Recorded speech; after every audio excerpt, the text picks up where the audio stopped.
Chapter 27. The Allure of Change. Valerius stripped off his shirt and let it flutter to the ground, as Caden continued to stare at him in disbelief with mouth open and cheeks deliciously pink. He reached for the button of his leather pants. Caden's gaze followed his hands and swallowed.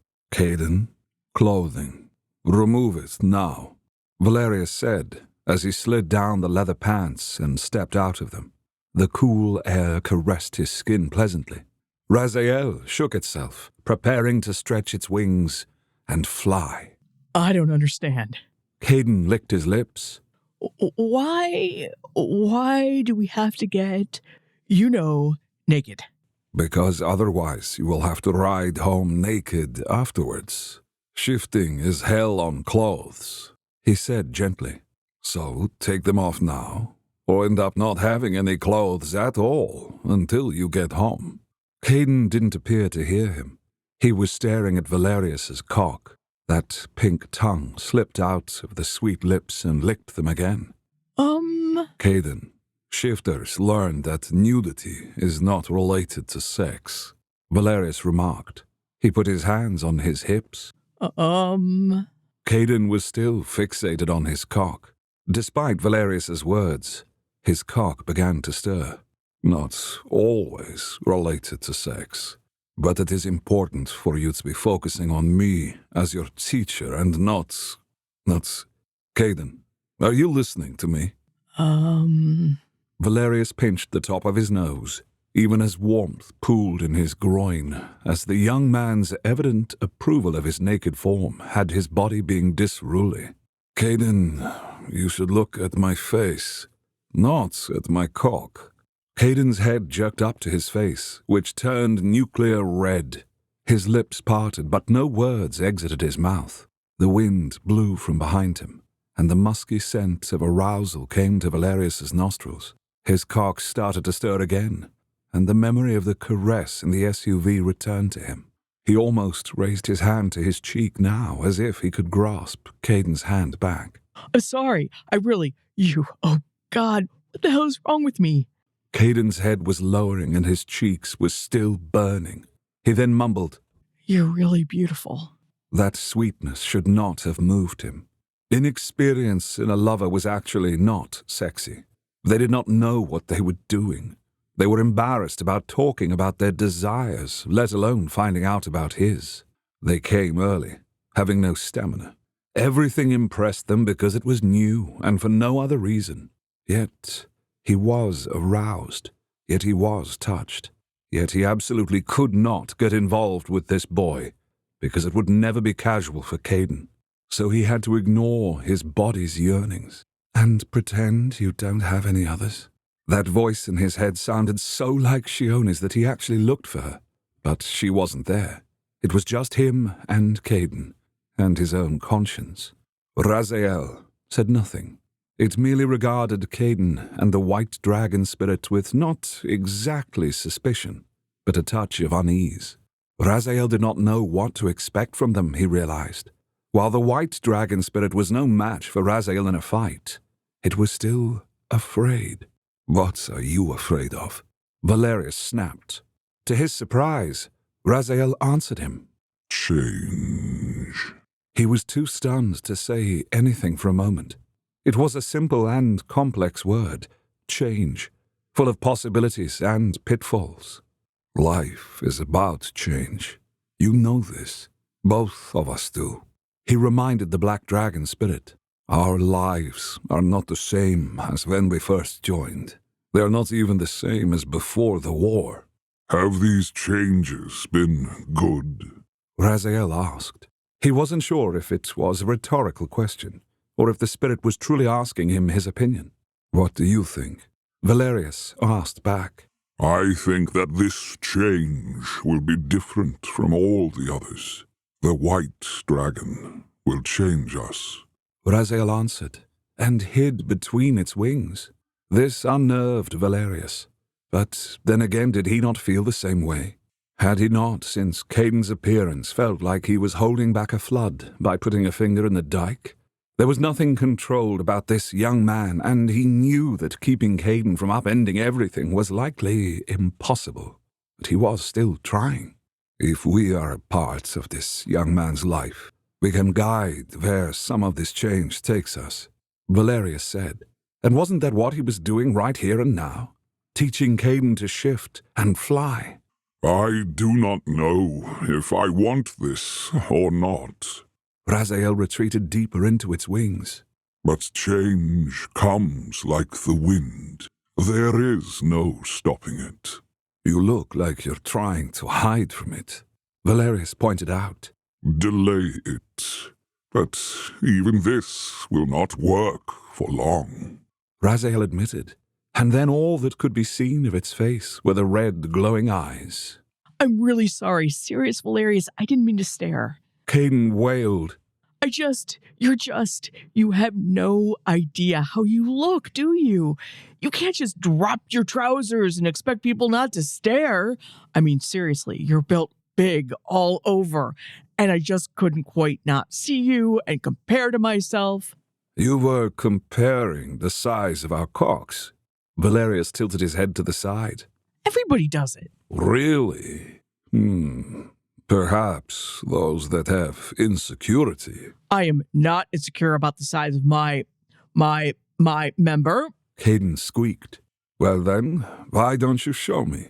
We can compare them, side by side. Valerius knew he should not have said that, because his own cock jumped at the thought of being right beside Caden's. You did not just... Caden looked up at him, but then quickly looked down. You did not just say that. Are you teasing me? I mean, teasing is probably the wrong word, but with you, I never know. You're hot, you're cold, you are utterly perplexing. I am the perplexing one. Valerius's eyebrows rose. You are like no one else. Of course I am not. That makes me unique, not perplexing. Well, I find you strange. Valerius laughed. He strode over to the young man who was shading his eyes with one hand, as if it were midday instead of midnight. He stopped a hand's breadth away so that Caden knew he was there. He could likely see Valerius's toes that were flexing in the cool, dew-soaked grass. You're really close to me. Caden said, still not looking up. Yes. And you didn't put your pants back on. No. Why? Because I am here to help you shift. Remember? Not make love to you, Valerius said, but his cock said something different. He ignored it. Caden drew in a sharp breath. Color flooded the young man's cheeks. Valerius nearly touched that soft skin and drew a finger down that blush. Make love, huh? Not just have sex? Wild, unrestrained banging?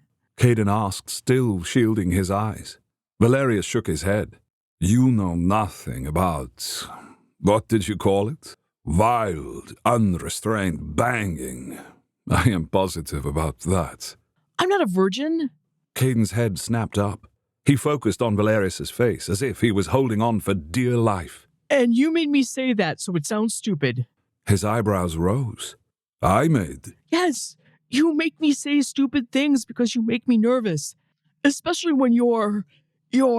Caden gestured to his body. You're naked more than anyone I know. You're just learning about shifters. Nakedness is normal. You must decouple it from sex, Valerius said, even as his cock twitched as he looked into those beautiful large eyes.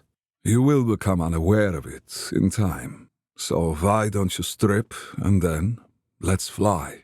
Valerius was keenly aware of Caden's body heat. He was keenly aware of Caden's body overall. How would he react to Caden being naked? You're right. Caden said suddenly. Desiring someone is not how you look at their bodies, but their eyes. He then turned his back on Valerius and started to strip. Valerius stood there, blinking. He watched as Caden pulled off his hoodie, one of the werewolf ones from Wally's shop, only to get stuck. Caden muttered and shifted, but his elbows were firmly wedged in the bottom waistband. Valerius watched this for a moment before, grumbling, he grasped the hoodie and pulled it off. Caden's blonde hair stuck up in every direction. Caden drew in a deep breath as he turned back to face Valerius. Thanks. I was a little It's new, so it's tight. So, yeah. Caden crossed and uncrossed his arms over his bare chest. That just drew attention to it. Valerius's eyes skimmed over the revealed, silky skin. Caden was nicely muscled with lovely definition. His nipples were a dark shade of pink and not brown like Valerius's, but that was likely due to Caden's coloring in general being so much lighter than his. There was a trail of dark gold hair starting just below his belly button and disappearing beneath the waistband of his jeans. There was a slight gap between the well-worn jeans and tanned skin. Caden's stomach muscles trembled slightly. Valerius reached for the button and zipper of Caden's pants. Caden sucked in his stomach, likely involuntarily. I started out narrating Dragon's Reign myself, but working with professional voice actors is not nearly as simple. Actors usually play more than one character and have to make them sound different from each other. Adam, who plays Julian and Christian in Everdark, uses 2 different microphones to help with that. Edward, who plays many characters in Everdark, thinks a lot about the character's physicality. Here's what he said about developing the voice for Valerius from Dragon's Reign. I just asked questions about that helped me as the voice actor to find where these characters might live. Valerius was someone who was an ancient, and he'd kind of been around for thousands of years. So the accent we wanted, we didn't want to regionally put him anywhere specific and modern. And to draw upon people like, and it still was the one that I think I kind of chose, was sort of Conan the Barbarian, that hero from ancient times who has seen things and done things. So I started working, I listened to some Arnold Schwarzenegger, just trying to find the flow of his English, going on a tour into Eastern Europe. I guess I was thinking of Dracula, from the Carpathian Mountains, and being aware that I also had to voice Valerian, who is very clearly Russian. If you want to know more about the craft of voice acting, I live stream with Edward, Hannah, and sometimes other members of the Everdark crew, and they are always happy to talk about their work. The best way to find out when there's a live stream coming up is to join our old-fashioned mailing list and check the YouTube community tab, which we kind of use like a mini blog for events and updates. I'll post a link to both in the notes. This isn't sexual, right? You're not trying to make love to me. Caden's voice trembled like his stomach muscles. Was he laughing? I do not know what I am doing with you. Valerius's hands paused. His fingers were beneath the waistband, the backs of them pressed against the warmth of Caden's velvety skin. He could feel the slight, rough brush of Caden's pubic hair. You don't know what you're doing? I can't believe you're admitting that. Caden was laughing now, but out of nervousness. Maybe excitement, too. The scent of arousal was heavy in the air, but he was not sure if it was his or Caden's or both of theirs. It likely was the last. Probably was the last. His breathing sped up, his heart raced. He knew Caden heard these things in him as the young man's head lifted, and their eyes met again. What do you see? Valerius asked. In my eyes. Why did I ask that? Because you wish for him to tell you what you feel. Raziel muttered. No responsibility that way. I take responsibility. You must always be forced to do it, Raziel said. He was stung by Raziel's words, but then again he knew that few things stung more than the one that held a kernel of truth. I have Shioni to harangue me about my desire, or lack thereof, to rule. He glared at the spirit. I do not need you to lecture me. Besides, it would be the height of hypocrisy for you to do so, considering you would have us be alone. The whole world empty, but for us. I know what I want. You pretend not to, Raziel said, and then completely hid in its wings. Valerius? Caden's forehead was furrowed. His gaze was flickering over Valerius's face. Confusion and concern reigned there. What is it? What's upsetting you? He opened his mouth and then shut it. He quickly removed his hands from Caden's skin and turned on his heel. Finish undressing and meet me on the outcropping. Valerius did not look back to see Caden's expression, or to listen to his questions. He couldn't answer any of them. Raziel was right. He did not know what he wanted. Raziel might have wanted an empty world where they could cruise the skies forever unmolested, with none calling out to them from below. But he did not. But what kind of world did he want? What kind of life? What kind of change? His feet were used to walking on all types of ground, from hot asphalt to rocky ground to soft earth. Caden was not as used to walking barefoot as he was. The young man was making hissing sounds as he followed Valerius up the rocky outcropping to the top. It was about 20 feet up from the soft sward below. So, what are we doing up here? Caden asked from beside him. Valerius did not look at him, even as he wanted to inspect every single inch of Caden's naked form. He wanted to know it intimately. But why? He felt he should. Caden was in his territory. He was another dragon shifter. Valerius should know him down to his bones. Even though Caden was no physical threat, he needed to understand him. Valerius tilted his head up towards the moon. Close your eyes and bathe in the moonlight. Let it pierce you. He saw Caden do so out of the corner of his open eyes. The young man was silent for all of 5 seconds. How do I let the moonlight pierce me exactly? Valerius sighed. Though we are not governed by the cycle of the moon, as the old tales tell about werewolves, it does have an influence nonetheless. Caden's eyes were still closed, his lips parted, and to Valerius's pleasant surprise, he murmured, My body feels light. Good. Valerius turned towards him then. Now, allow the moonlight to seep into your bones. Make them light as bird bones, then lighter still, so that they are almost not there at all.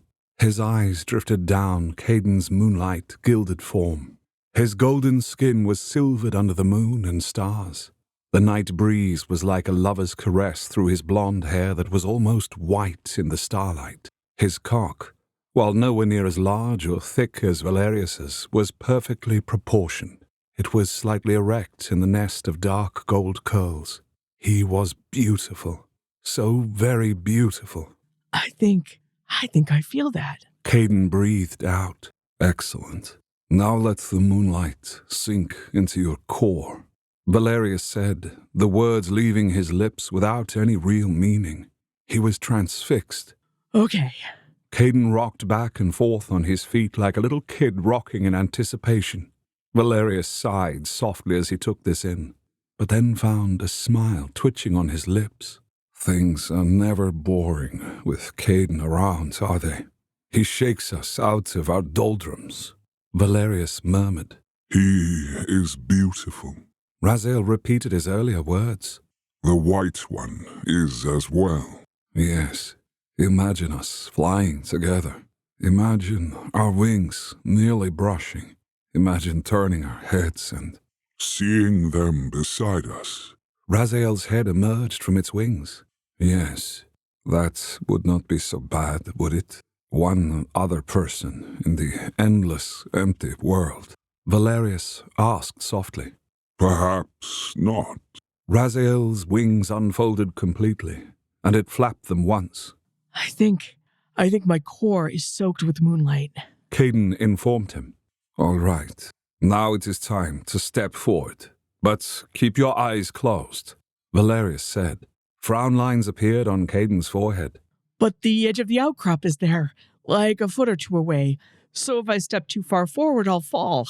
Caden said, frowning more.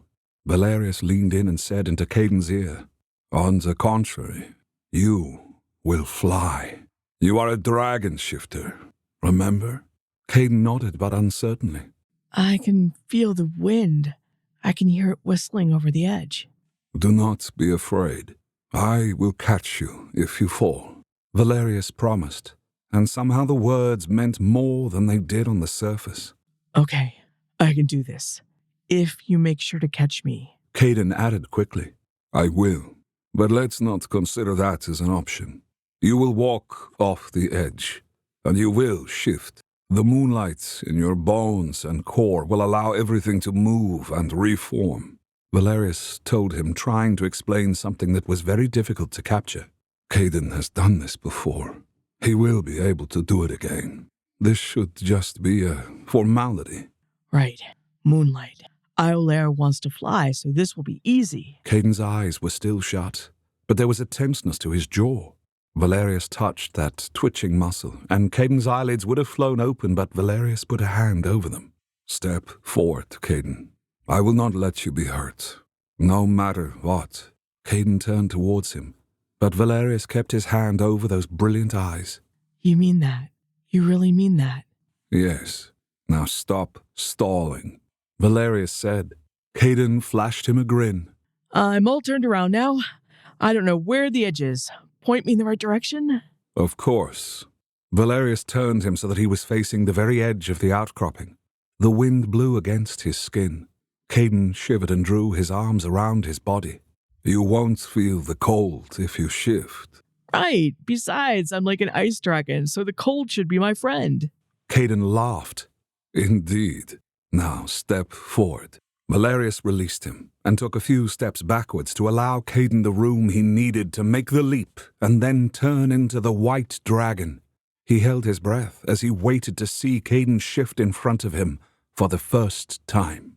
Caden's mouth opened and shut as he took in a deep breath to center himself. Then he took one step. His toes were sticking off of the edge of the outcropping. They wiggled, and he saw Caden grow stiff. Fear caused trembling. But Caden took a second step, right off the edge. Caden did not fly. He plummeted. Valerius dove off the edge after him, unable to shift because there was no room.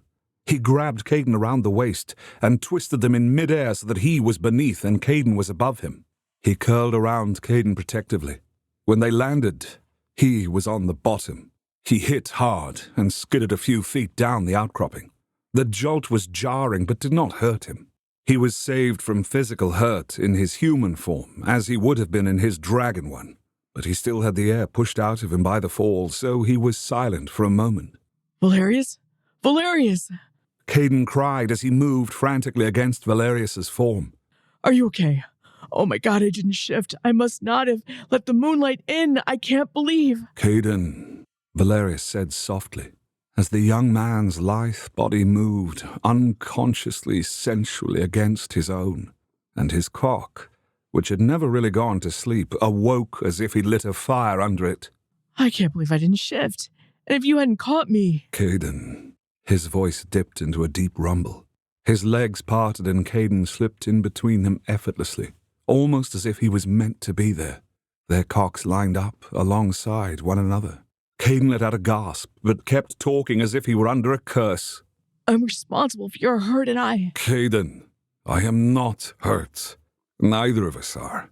I would never let you be hurt, Valerius said as he met those blue eyes. He was lost in them.